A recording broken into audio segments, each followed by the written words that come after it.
ఏ రోజు గ్రహణం వస్తుంది, సూర్యగ్రహణం వస్తుంది, ఏ రోజు చంద్రగ్రహణం వస్తుంది ఈ సంవత్సరమే రాస్తున్నారు కదా. సో మరి అదెలా రాయగలుగుతున్నారు? నిజంగా గనక గ్రహాలు లేదు మన ఈ ఏమంటారు సంవత్సరం మొత్తం రాసే ఈ పుస్తకాలు కానివ్వండి, జ్యోతిష్యం కానివ్వండి, అసలు ఇది లేదు అని అనుకుంటే మరి ఈ రోజు సూర్యగ్రహణం వస్తుంది, ఈ రోజు చంద్రగ్రహణం వస్తుంది ఎలా చెప్పగలుగుతున్నారు? వద్దామండి, మీరు మధ్యలో ఒక హైపర్ లింక్ నొక్కి ఇటు వచ్చేసారు. దలైలామా గారి దగ్గరే ఉన్నాం. ఇప్పుడు ఈ మౌంటైన్ బుద్ధిజంలో హ్యూమన్ రైట్స్ అబ్యూజ్ అన్నది ఆడపిల్లలకి ఎక్కువ జరుగుతుంది. ఇప్పుడు నేపాల్లో కుమారి కల్ట్ అంటారు కదా. కుమారి కల్ట్ అంటే ఏంటంటే ఓ చిన్న బిడ్డను తీసుకుని 3 ఏళ్ళు 5 ఏళ్ళు పాపను తీసుకుని ఈ పాపలో లక్షణాలన్నీ కూడా డివైన్ క్వాలిటీస్ కాబట్టి ఈ పాపను గుళ్ళో కూర్చోబెట్టాలని తీసుకెళ్ళి గుళ్ళో కూర్చోబెడతారు. మెన్స్ట్రుయేషన్ స్టార్ట్ అయిన రోజు ఆ పాపని తీసి బయటపడేస్తారు. అంటే ఇదంతా కన్యలకే, అది కూడా ప్రీ ప్యూబర్టీ చిల్డ్రన్కే. వాళ్ళని ఈ 10 ఏళ్ల పాటు మరి ఇది అన్యాయం అయినప్పుడు శాంభవిది కాదా? That was my reaction. ఇప్పుడు 10 ఏళ్ల పాటు ఈ పాపని ప్రపంచంతో సంబంధం లేకుండా పొద్దున్న లేచి ఆ కాటుకలు పెట్టి ఆ రంగులు పూసి ఒక విగ్రహంలాగా డెకరేట్ చేసి ఈ పాప పని ఏంటంటే అక్కడ కూర్చొని ఉండటం, ఆడుకోవటం లేదు, చదువుకోవటం లేదు, వేరే వాళ్ళతో మాట్లాడేది లేదు, వాళ్ళు పెట్టింది తినటం, బలవటం, అక్కడ ఉండటం. అప్పటి వరకు ఉన్న దైవత్వం ప్యూబర్టీ తర్వాత దైవత్వం ఉండదంటారా? ఎందుకంటే మూఢనమ్మకాల్లో ఈ అన్ని ఫ్యాక్టర్స్ అన్నమాట. Primary victims of any kind of superstition almost by default are women, whatever age, చిన్న బిడ్డ నుంచి పెద్ద వరకు. శాంభవి కేసులో కూడా వజ్రాయన బుద్ధిజం యొక్క victim Shambhavi. So this is my analysis. What is my strategy? 2 ఉన్నాయి. ఒకటేమో పాప హక్కులు కాపాడాలి, బట్ ఇవి నిజంగా పాప హక్కులు అని చెప్పడానికి ఏమి జరుగుతుందో అర్థమయ్యేటట్టు చేయాలి. So I had a dual mission of mass education and persuasion and legal action. Legal action is against the guardians of Shambhavi, the media. But equally important is mass education. మళ్ళీ ఇట్లాంటి స్టోరీ రాకూడదు. సడన్గా ఏమవుతుందంటే దీన్ని oppose చేయకపోతే మళ్ళీ పుట్టాను ఇంకోటి వస్తాడు. ఎగ్జాక్ట్లీ. ఇప్పుడు శాంభవి నేను నాగార్జునతో, ఆచార్య నాగార్జునుడితో మాట్లాడాను అనగానే నేను అప్పుడు ఐ న్యూస్లో it was wonderful discussion going on. దాంట్లో ఒక ఆయన ఫోన్ చేశాడు వైజాగ్ నుంచి, నేను బుద్ధుడితో మాట్లాడాను అన్నాడు. అంటే ఇట్లా ఈ దమాక్లెస్ పీపుల్ అందరూ బయటకు వస్తారనమాట ఇట్లాంటి పిచ్చి భావనలు వచ్చినప్పుడు. అవునా, బుద్ధుడితో మాట్లాడావా? నువ్వు ఏ భాషలో మాట్లాడావు బుద్ధుడితో అన్నా. ఈయన తెలీదుగా, బుద్ధుడి భాష ఏంటో ఈయన తెలీదుగా. అంటే మెంటల్ వాడికి ఇవన్నీ తెలవాలని లేదు. ఒక ఉన్మాదంలాగా, ఒక హిస్టీరియా లాగా స్ప్రెడ్ అయిపోతుంది అనమాట. టక జనాలు వచ్చేసారు. నేను కూడా ఇంతకుముందు వేరే జన్మలో ఉన్నాను. ఎగ్జాక్ట్లీ, అవన్నీ ఆపాలి. సో మాస్ ఎడ్యుకేషన్ ఇది కాదబ్బా, నిజంగా నీకు ఇట్లా అనిపిస్తే ఇదిగో సైకియాట్రిస్టులు వీళ్ళు ఉన్నారు, ఈ మందులతో తగ్గుతుంది, వాళ్ళు మామూలు మనుషులు అయిపోతారు. అంటే మెంటలీ ఆల్ రైట్ కాని వాళ్ళ పట్ల మనం కోపం చూపించకూడదు. We have to help them. ఇప్పుడు ఒక రూమ్లో కూర్చుని కనపడిన వాళ్ళతో మాట్లాడుతూ చాలామంది ఉంటారండి. వాళ్ళకి హెల్ప్ చేయాలా మనం? We have to do it. నేను చచ్చిపోయి మళ్ళీ పుట్టానని ఒక ఆయన అంటాడు, హెల్ప్ చేయాలి కదండి, వాళ్ళని తిట్టి కాదు కదా అది. సో ఆ బిలీఫ్ని అడ్రెస్ చేయాలి. ఒక్క నెల రోజుల మందుల తర్వాత బాగా అయిపోతున్నారే వీళ్ళు, అంటే జబ్బున్నట్టే కదా. So we have to do this. వీళ్ళని మీడియాలో స్టూడియోలో కూర్చోబెడితే ఎట్లా? మీరు నన్ను అడిగారు మీడియా రోల్ ఏమిటి అని. ఒక ఛానల్లో ఒక మనిషిని తీసుకొచ్చి ఏమన్నారు, ఈయన గత 2 ఏళ్ళలో 3 ఏళ్ళలో సంథింగ్ లైక్ దట్ అసలు తిండి తినట్లేదు, నీళ్లు తాగట్లేదు. నిజమా అది? అందుకే ఆయన కూర్చోబెట్టి ఈయన without any food he surviving అన్నారు. ఎట్లా అండి, ఆయన is N employee of the government.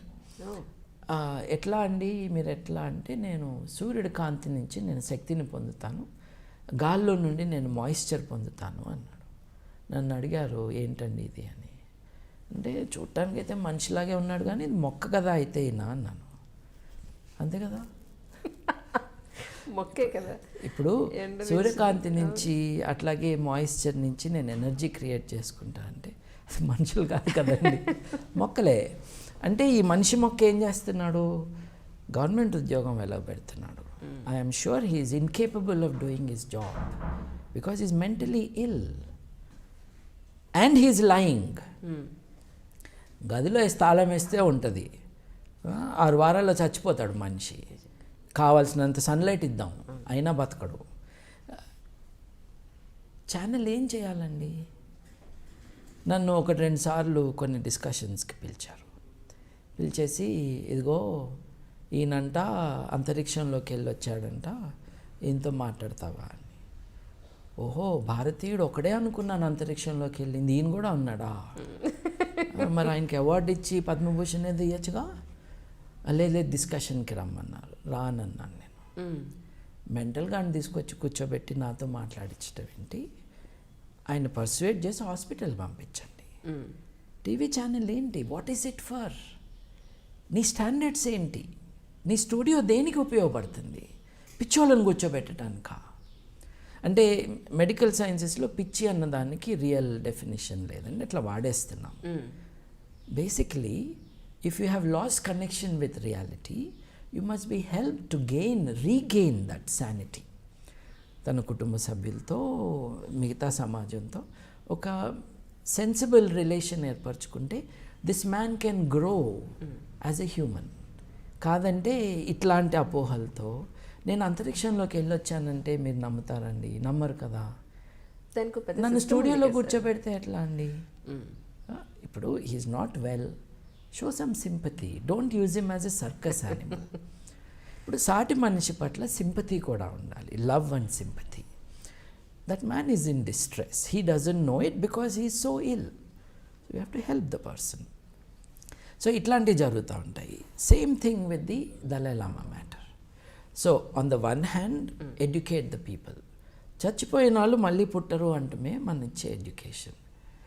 అందరికి అర్థమయ్యేటట్టు చెప్పాలి కదా. ఆదివారం చికెన్ తిన్నావా? తిన్నాను. అది మళ్ళీ పుడితే ఏం చేస్తా? మేకను తిన్నావా? ఇప్పుడు నువ్వు జీవితంలో తిన్న ఈ 200 మేకలు 200 కోళ్ళు కలిసి ఓ సైన్యమై నిన్నొచ్చి పొడిస్తే పుడుతున్నాయిగా మళ్ళీ తిరిగి. నువ్వే చెప్తున్నావుగా పుట్టినాక మళ్ళీ మెమరీ ఉంటుందని. అరే ఈడరా నన్ను తిన్నదే అని వచ్చేసి పొడిచేసి బతుకుతావు నువ్వు అంటే నవ్వు వస్తుంది, కానీ ఆలోచిస్తారు కదా. అవును కదా. సో పునర్జన్మ అన్నది లేదు. కొంచెం ఈ మూఢనమ్మకాలన్నింటికీ కూడా మూల కారణం అవిద్య అనేదని అక్కడే మెయిన్ చేయాల్సిన పని ఉంది అని మీకు అనిపించలేదా? లేదండి, మూఢనమ్మకాలకి మెయిన్ కారణం అన్నది అజ్ఞానం అండి. అజ్ఞానము అవిద్య ఒకటి కాదండి. కామన్ సెన్స్ లేని అజ్ఞానం ఏదైతే ఉందో దానికి దోహదం బాగా చేసేది మతం అండి. ఇప్పుడు ఆత్మ ఉన్నదని చెప్పినాకనే కదా పునర్జన్మ అన్నది. ఆత్మకి డిస్ట్రాక్షన్ లేదన్నాకనే కదా. శరీరం డిస్ట్రాయ్ అవుతుంది, ఆత్మ కాదని చెప్పారు కదా. కాబట్టి శరీరం వెళ్ళిపోయినా కొత్త చొక్కా కొనుక్కున్నట్టుగా కొత్త శరీరాన్ని తెచ్చుకుంటుంది ఆత్మ అంటారు. అలా అనుకుంటే ఇప్పుడు మరి మీ చెప్పిన దాని ప్రకారం భగవద్గీత అబద్ధమే అనుకోవాలా, రామాయణం కూడా అబద్ధమే అనుకోవాలా మనం? ఎందుకంటే అందులో చెప్పారు కదా, ఈ శరీరం మట్టిలో కలిసిపోతుంది, ఆత్మ అనేది అలాగే ఉంటుంది, ఆత్మ మళ్ళీ వేరే రూపాన్ని సంతరించుకుంటుంది అని మన భగవద్గీతలో కానివ్వండి ప్రతి పురాణాల్లో చెప్తూనే ఉన్నారు. మీరు రామాయణం చదివారండి? మీరు? నేను చదవలేదు సార్. చదవలేదు. భగవద్గీత చదివారండి? లేదు. అందరూ చెబితే మరి ఎట్లా అండి? చదవకుండా అందరు ఇట్లా మాట్లాడితే రామాయణంలో ఇది లేదండి. నేను చదివానండి. అందరూ చెప్తే వినడమే. ఇప్పుడు ప్రవచనాలు చెప్తున్నారు, ఆ ప్రవచనాలు వినడమే. వాళ్ళు చదివారండి? వాళ్ళు చదివారండి? చదివిన విషయం ఆలోచించారండి? అది కూడా అడుక్కోవాలి మనం. ఇప్పుడు ప్రవచనాలు చెప్తాడు ఒక ఆయన, పెద్ద ఆయన, చాగంటి గారు.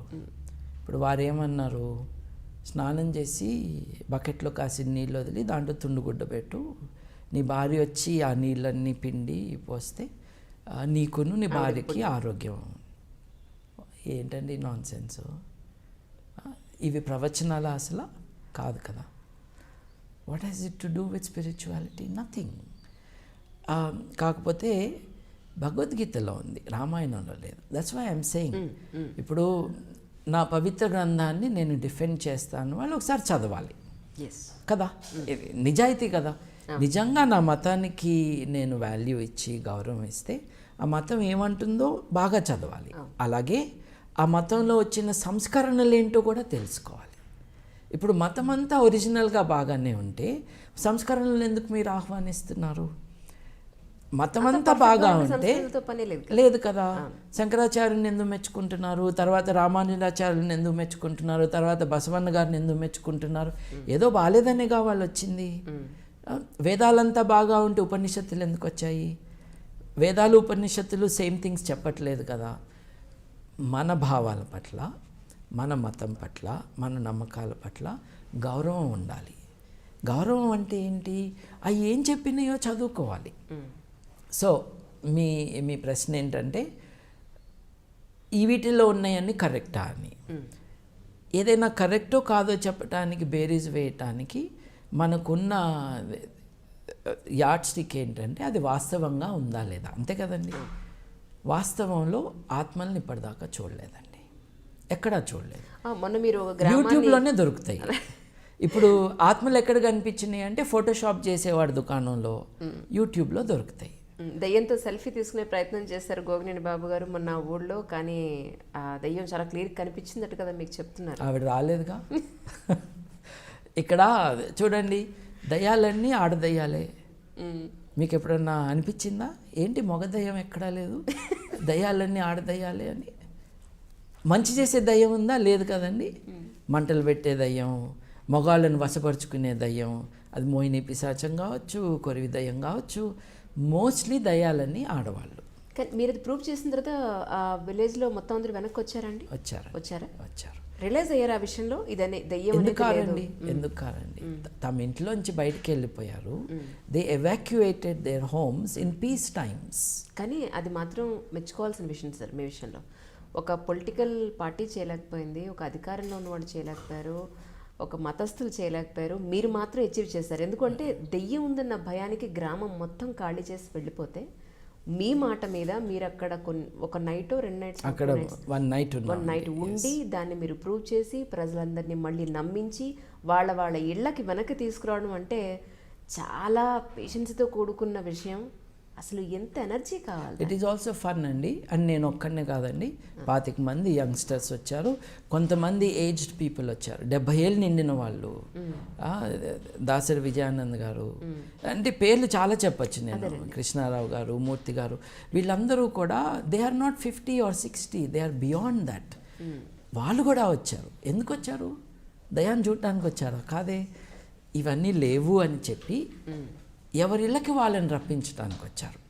చూడండి, బజార్లో గోలగా ఉంది, రక్షణ కోసం ఇంట్లోకి వెళ్తామండి. మన ఇంట్లో తలుపేసుకుంటే వీఆర్ సేఫ్ అనుకుంటాం. అట్లాంటిది ఇంట్లో డేంజర్ ఉందని ఇంట్లోంచి పారిపోయిన వాళ్ళు వీళ్ళందరూ. It's a social disaster, it's a terrible situation. అంటే వీటన్నిటికీ కూడా ఇందాక నేను మీతో ఈ విషయం గురించి మాట్లాడుతున్నప్పుడు గుర్తు చేశాను. బ్యాడ్ ఎఫెక్ట్స్ తీసుకొచ్చే గ్రహం శని గ్రహం.